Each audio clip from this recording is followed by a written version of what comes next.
दोस्तों, आज मैं आपको एक कहानी सुनाने जा रहा हूँ। इस कहानी के माध्यम से आज आप यह समझ जाएंगे कि कर्म क्या होता है, क्योंकि हर एक इंसान का कर्म ही उसके सुख और दुख का भागी होता है। सही कर्म उसके सुख का भागी होता है और गलत कर्म उसके दुख का भागी होता है। एक बार की बात है, महात्मा गौतम बुद्ध जी के एक शिष्य ने यह प्रश्न किया कि हे भगवान, कर्म क्या है? महात्मा गौतम बुद्ध जी मुस्कुराए और उन्होंने जवाब दिया, वत्स, मैं तुमको एक कहानी सुनाने जा रहा हूँ। इस कहानी के माध्यम से तुम सभी शिष्य यह समझ जाओगे कि कर्म क्या है। एक राजा था, वह अपने मंत्री के साथ देश का भ्रमण करने निकला। भ्रमण करते करते राजा और मंत्री एक बाजार में पहुँच गए। उस बाजार में राजा का ध्यान एक दुकानदार के ऊपर गया। उस दुकानदार को देखते ही राजा के मन में न जाने क्यों यह विचार आया कि मैं इस दुकानदार को कल फांसी की सजा दे दूं। यह बात राजा ने अपने मंत्री को बताई। मंत्री कुछ बोले उससे पहले राजा उस दुकानदार के दुकान के सामने से आगे निकल चुके थे और दूसरी बातें करने लगे। मंत्री बहुत ही चिंतित हो गया। यह बात समझ नहीं पा रहा था कि दुकानदार की गलती क्या है। दुकानदार से बिना कुछ बात किए, बिना कुछ सोचे समझे महाराज ऐसा फैसला लेने के बारे में क्यों सोच रहे हैं। राजा और मंत्री भ्रमण करने के बाद राज दरबार वापस चले गए। मंत्री को रात भर नींद नहीं आई।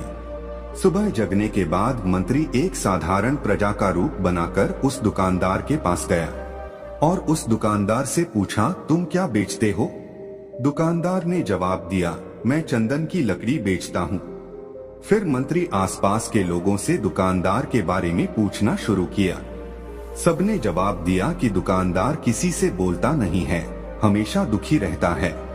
मंत्री को बात समझ में आ गई। मंत्री फिर वापस दुकानदार के पास गया और उस दुकानदार से पूछा, तुम दुखी क्यों रहते हो? दुकानदार ने बताया, मैं दुखी इसलिए रहता हूँ क्योंकि मेरी दुकान पर लोग आते हैं, चंदन की लकड़ियाँ सूंघते हैं और बोलते हैं, बहुत ही सुंदर है, बहुत ही अच्छी महक है, लेकिन कोई खरीदता नहीं है, इसलिए मैं बहुत दुखी रहता हूँ। मंत्री दुकानदार की बात सुनकर खुद भी भाव विभोर हो गया। कोई भी दुकानदार दुखी क्यों न हो अगर उसकी दुकान का कोई भी सामान खरीदा ना जाए, जबकि सामान में कोई कमी न हो। मंत्री सोचने लगा कि यह दुकानदार अपने दुखों की वजह से इतना दुखी रहता है, परंतु राजा इस दुकानदार को फांसी पर क्यों लटकाना चाहते हैं, अर्थात राजा के मन में आए हुए विचार का उत्तर अभी तक मंत्री को नहीं मिला था। मंत्री ने फिर दुकानदार से पूछा, भाई, तब तुम क्या करोगे अगर तुम्हारे दुकान की सारी चंदन की लकड़ियां ऐसे ही रखी की रखी रह जाएंगी तो? दुकानदार ने गुस्से भाव में बोला, हाँ, मैं जानता हूँ मेरी चंदन की लकड़ियां ऐसे ही रखी रह जाएंगे, कोई नहीं खरीदेगा। इसीलिए मैं सोचता हूँ कि हमारे देश का राजा जल्दी से मर जाए।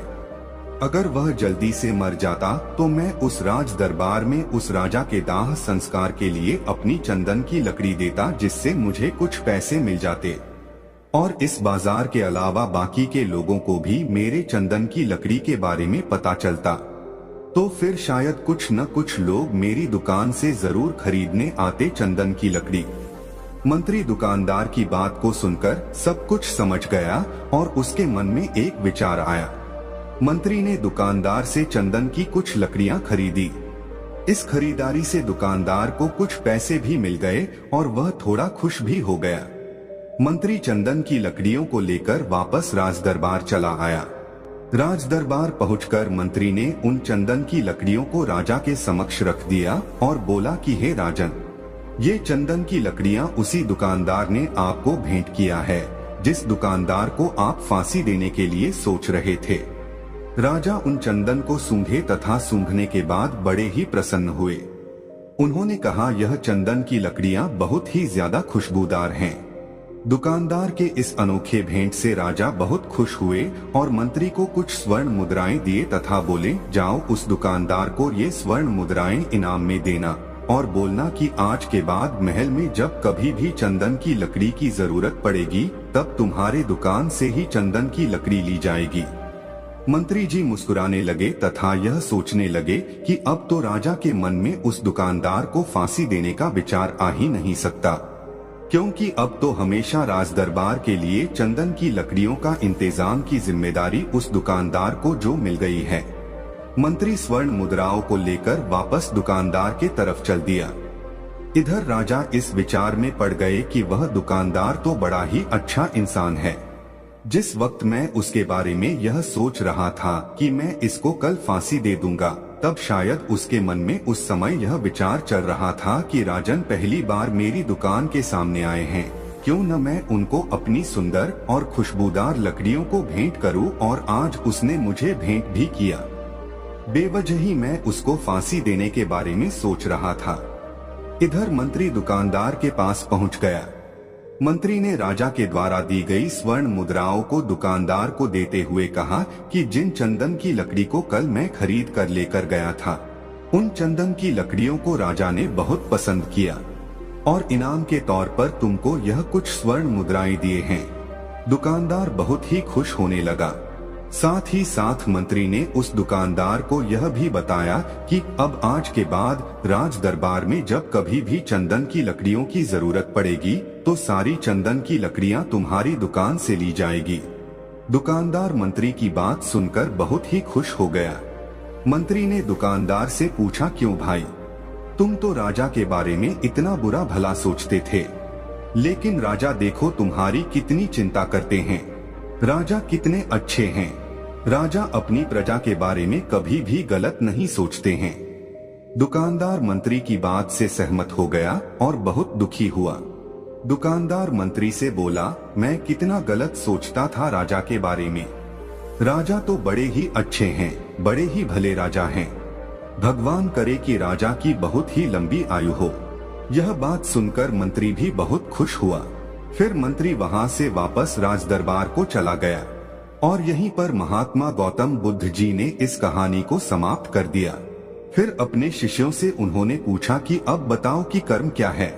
किसी शिष्य ने कहा कर्म बोले हुए शब्द है, किसी शिष्य ने कहा कर्म वाणी है, तो किसी ने कहा कर्म सोच है, तो किसी ने कहा कर्म भावना है, वगैरह वगैरह। अपने सारे शिष्यों का जवाब सुनने के बाद महात्मा गौतम बुद्ध जी ने बताया कि कर्म हर एक इंसान के खुद के विचार होते हैं। हमारे विचार जैसे रहेंगे हम वैसे ही कर्म करेंगे और उन्हीं विचारों के द्वारा किए हुए कर्म हमारे सुख और दुख के लिए उत्तरदायी होंगे। अर्थात हमारे विचार अगर गलत है तो हमारे द्वारा किए हुए कर्म भी गलत होंगे तथा इसका परिणाम भी गलत निकलेगा। परिणाम स्वरूप हम दुखी रहेंगे। अगर हमारे विचार सही रहेंगे तो हम सही कर्म करेंगे तो फिर सही फल मिलेगा, जिससे हम सुखी रहेंगे।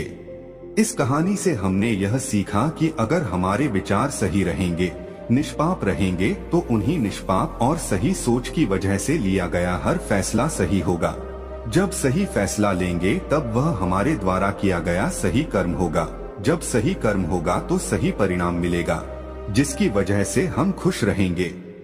तथा इसी जगह पर अगर हमारे विचार गलत रहेंगे तो हमारे द्वारा लिया गया फैसला भी गलत होगा और किया गया कर्म भी गलत होगा, जिसे दुष्कर्म कहा जाता है, और उन्हीं दुष्कर्म की वजह से परिणाम भी गलत मिलेगा।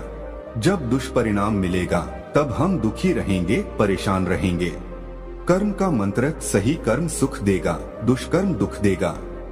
यह कहानी आपको कैसी लगी नीचे कमेंट बॉक्स में कमेंट करके जरूर बताएं।